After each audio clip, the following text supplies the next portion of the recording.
श्रोते हो नमस्कार. करोनाने सगळ्याभर माजवलेली दहशत, हाहाकार आठवतोय ना? नको वाटणारे आहेत या आठवणी. पण आपल्या आयुष्यातून पुसता येणार आहे का तो भयानक काळ? त्याला शिक्षा द्यावी, अद्दल घडवावी, असं प्रत्येकाच्याच मनात कुठंतरी वाटतच असणार.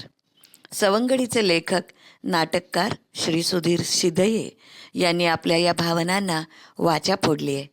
श्रीरंग बापट यांनी दिग्दर्शन करून त्या भावनांना योग्य दिशा दिली आणि सवंगडी नाट्य कलाकारांनी आपल्या सुरेख अभिनयातून त्या भावना सार्थ करून दाखवल्या आणि जन्माला आली करोना हाजीर हो ही एकांकिका. आरोपी कोरोना तुमच्यावर सहकार्याच्या मदतीने खून करणे, दहशत माजवणे, माणसात फूट पाडणे व त्यांच्या दैनंदिन जीवनामध्ये ढवळाढवळ करणे असे गंभीर आरोप आहेत. हे आरोप सिद्ध झाले तर तुम्हाला देहांत शासन होऊ शकते. हे आरोप तुम्हाला मान्य आहेत? जस आहे. अहो, मी एक गरीब अपंग जीव, मला नीट चालताही येत नाही आणि मी आपणहून कुणाच्या वाट्यात जात नाही. त्यामुळे माझ्यावरील आरोप मला मान्य नाही. तर कापत होते. आता तुम्हीच मला सांगा, एवढा का मी दहशतवाद्यासारखा दिसतोय? त्यामुळे मी ठरवलं, माझी बाजू मीच आपणा पुढे मांडणार. मिलॉर्ड, हा जो सासूदपणाचा आवडून आपल्या समोर आरोपी उभा आहे, हा एकटा नाहीये. हा आणि याचे सहकारी यांनी जगभर गेले 15 महिने नुसता धुमाकूळ घातलाय. आपल्या दहशतीच्या जोरावर सगळं जग जिंकायला तो निघालेला आहे. याने केलेल्या गंभीर गुन्ह्यांचे साक्षी आणि पुरावे मी आता आपल्यासमोर मांडणारच आहे. पण आपण ते साक्षी आणि पुरावे बघून याला जास्तीत जास्त कठोर शिक्षा द्या. कसे बसले संजय घरी आले हो. पण संजयला दुसऱ्या दिवशी खूप त्रास व्हायला लागला. त्याला ऍडमिट करावं लागलं हो. मिसेस पोद्दार, शांत व्हा प्लीज प्लीज. भविष्यात असा प्रसंग कोणावरही ओढवू नये याची आपणच काळजी घ्यायला पाहिजे. Me not point to be noted. Please continue. Just आहे. अहो, परका देश, घरामध्ये 2 लहान मुलं, संजय हॉस्पिटलमध्ये. या आरोपीच्या दहशतीमुळे माझे आई वडील, सासू सासरे भारतातून अमेरिकेमध्ये येऊ शकत नव्हते. शिवाय हॉस्पिटलच्या बिलाचं मला प्रचंड टेन्शन आलं होतं. पोद्दारताई, तुमच्या नवऱ्यावर ओढवलेल्या दुर्धर आजारपणाला मी कारणीभूत आहे असं तुमचं म्हणणं आहे, बरोबर? हो, बरोबर आहे ना. मला एक सांगा, तुमच्या नवऱ्यावर हल्ला करताना मला पाहिल्याचा एकतरी साक्षीदार तुमच्याकडे आहे? अहो, केवळ डॉक्टर म्हणतात म्हणून तुम्ही माझ्यावर हा आरोप करता. खरं आहे ना हे? नाही, म्हणजे डॉक्टरांनी मला तसं सांगितलं होतं. हो की नाही ते सांगा. हो हो जज साहेब, याच्या पुढे मला काही बोलायचं नाही. सगळं अगदी स्पष्ट आहे. पण या निमित्ताने सर्वांसमोर एक गोष्ट आली, ती म्हणजे समाजामध्ये अडीअडचणीला धावून येणारे आणि भरघोस मदत करणारे दाते खूप असतात. That's all me Lord. जज साहेब, या नराधमानं आणि याच्या गँगनं आधी माझ्या पत्नीवर जीव घेणं हल्ला केला आणि नंतर माझ्यावरही केला. आम्हाला दोघांना हॉस्पिटलमध्ये ऍडमिट करावं लागलं. या नराधमाची एवढी दहशत होती की याच्या भीतीमुळे आमचे कोणी नातेवाईक देखील आम्हाला दवाखान्यात येऊन भेटू शकत नव्हते. आम्ही दोघं एका दवाखान्यात असून सुद्धा मी माझ्या पत्नीला साधं बघूही शकत नव्हतो. घरी मुलगा एकटाच. याच्या दहशतीमुळे घरी देखील कोणी जाऊ शकत नव्हतं. हॉस्पिटलमध्ये उपचारादरम्यान माझ्या पत्नीचं निधन झालं. मी तिचं साधं अंत्यदर्शन देखील घेऊ शकलो नाही किंवा तिच्यावर कोणतेही रीतसर अंत्यसंस्कार देखील करू शकलो नाही. एवढी या कोरोना गँगची दहशत होती. माझं सगळं जीवनच ह्याच्या हल्ल्यानं उद्ध्वस्त झालंय. सगळं नव्हतं आणि तुम्ही तिला मारझोड पण करायचा.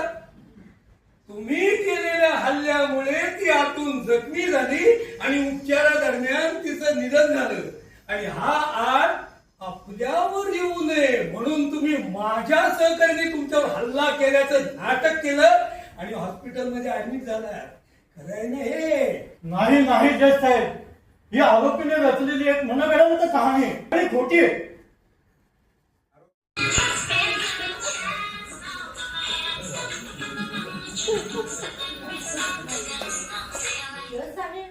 कुठं बाहेर जाता येत नाही, मनासारखं शॉपिंग करता येत नाही. त्यात पाटील साहेब 24 तास घरात, शाळा बंद, मुलं घरात, त्यांचं ऑनलाईन मीटिंग, अभ्यास, त्यामुळे मला साधा टीव्ही सुद्धा बघता येत नाही हो. कामवाली आणि स्वयंपाक करणारी बाई पण येत नाही, त्यामुळे घरातली सगळी कामे मला एकटीलाच करावी लागतात. मला एक सांगा, तुम्हाला किंवा तुमच्या कुटुंबातल्या कुणाला मी त्रास दिलाय का हो? अहो, तुम्ही जर जागरूक आणि चौकस राहिला तर कुणाची तुम्हाला म्हणजे वैयक्तिक तुम्हाला असं नाही म्हणायचंय, मला त्रास देण्याची हिंमत होणार आहे? पाटील मॅडम, नवरा 24 तास आपल्या डोळ्यासमोर असतो, याचा तुम्हाला आनंद होत नाही का? पण मला अजून एक सांगा, बाहेर जाता येत नसल्यामुळे तुमचा शॉपिंगचा खर्च वाचला की नाही? हा, आता याचा आनंद तुमच्यापेक्षा पाटील साहेबांना नक्कीच जास्त झाला असेल. हम एक बहुत गरीब बिहारी कामगार 20 बरस से बम्बई की कारखाना में काम करत रही. कारखाना की बाजू की झोपड़ी में हम बीवी और 3 बच्चों के साथ रहत रही. यह ससुरा कोरोना और उसकी गैंगवा का हल्ला में हमारे और बाजू के कारखाना का बहुत लोग जख्मी हुआ. ही और इसकी गैंगवा हमारे फैमिली पर भी हल्ला करत रहा. ऐसा तैसा करके हम गांव तो पहुंच गए, पर वहां भी बुरा हाल था. आमच्या या बर्बादीचं कारण हा नराधम कोरोनाच आहे. गावाकडे जाऊन आपल्या भाऊबंधांना भेटण्याची, आपली शेत जमीन बघण्याची संधी माझ्यामुळे तुम्हाला प्राप्त झाली ना. आणि घर बसल्या सरकारकडून मोफत अन्नधान्य सुद्धा माझ्यामुळे तुम्हाला मिळत होतं ना. माझं वय 75. थोडस फिरल्याशिवाय मला रात्री झोप येत नाही. अहो, डॉक्टरांनी मला रोज कमीत कमी अर्धा तास फिरायला सांगितलंय. पण या आरोपीच्या भीतीमुळे मला मुलगा आणि सून घराबाहेर पडू देत नाही. तो सगळा कोण मारा झालाय. एकदा मी चूक घराबाहेर पडले, बिनकामाच्या का फिरता म्हणून पोलिसांनी पकडलं आणि नाहक दंड भरायला लागला. आणि वर मुलगा चिडला ते वेगळंच. म्हटलं तरी तो तोंडाला डुकरासारखा मास्क लावून जावा लागला. त्यांच्या चेहऱ्याला घाम येतो आणि जीव गुलमतो हो. किती म्हणून सांगू. दर आठवड्याला ज्येष्ठ नागरिक संघात जमणं हा आमचा एक निरखुळा. तिथे मैत्रिणी भेटतात, वेगवेगळ्या गप्पा होतात. आमचं एक भजनी मंडळ पडायला का तिथे पण जीव रमतो. पण गेल्या 6 वर्ष या आरोपीच्या दहशतीमुळे सगळं काही ठप्प झालंय. अगदी जगण्यात नकोस झालंय. याला फाशीची शिक्षा कमी नाही. त्याच्या अवतारामध्ये एक वराह अवतारी आहे, हेही तुम्हाला माहिती असेल. त्या वराह अवतारामध्ये हिंडून परमेश्वराजवळ जाण्याची मी तुम्हाला संधी दिली. त्यात माझी काही चूक झाली मिळत होत हे ते विसरतात.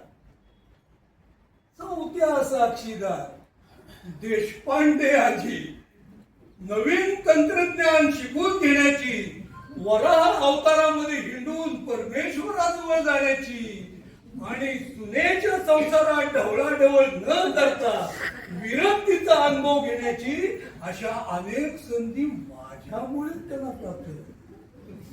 त्यामुळे जज साहेब, माझ्यासारख्या दुर्बल आणि इतरांचं भलेच इच्छिणाऱ्या जीवाकडून सरकारी वकील बोलल्याप्रमाणे समाजासाठी घातक कृत्ये घडतील असं आपणास नक्कीच वाटत नसणार.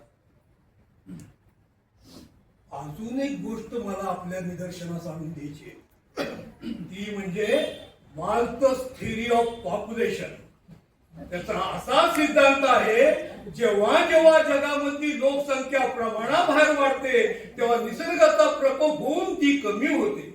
त्यासाठी निसर्ग महापूर, भूकंप, रोगराई, महायुद्धे अशी हत्यारे वापरतो. आताही तसेच काहीसे झाले नसेल कशावरून? त्यामुळे माझ्यावर झालेले सर्व आरोप मी नाकारतो आहे. मी निर्दोष आहे एवढंच मला सांगायचंय. That's all me Lord. तो सर्वज्ञातच आहे, पण लक्षावधी लोकांचे प्राण याने घेतलेले आहेत. मिलॉर्ड, याच्याकडे जे शस्त्र आहे ना, त्या शस्त्राचा यशस्वीपणे मुकाबला करू शकेल असं शस्त्र जगात अजून सापडलेलं नाहीये. आणि त्यामुळे हा राक्षसासारखा उन्मत्त झालेला आहे. मिलॉर्ड, हा जे सांगतो ना आणि जे दाखवतो ना, तसा हा भोळा भाबडा अजिबात नाहीये. त्याच्या व त्याच्या सहकाऱ्यांच्या दहशतीमुळे जगभरात अनेक उद्योग, व्यापार, वाहतूक व रोजगार बंद पडल्याची अनेक उदाहरणे समोर आली आहेत. सबब भारतीय दंडसंहितेच्या कलम 302 अनुसार मी आरोपी कोरोनास मरेपर्यंत फाशीची शिक्षा सुनावतो.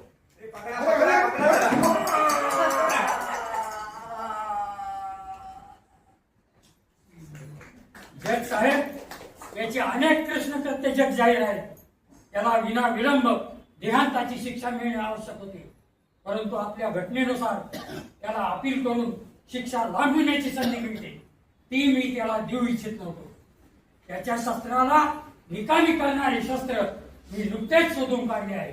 हेच ते शस्त्र आहे. आता याच्या त्रासापासून लवकरच सर्वांना मुक्तता मिळेल. त्याची बातमी तुम्हाला द्यायची आहे ती अशी, असंख्य बळी घेणाऱ्या, प्रचंड दहशत माजवणाऱ्या, देशाचे मोठ्या प्रमाणात आर्थिक नुकसान करणाऱ्या करोना नावाच्या राक्षसा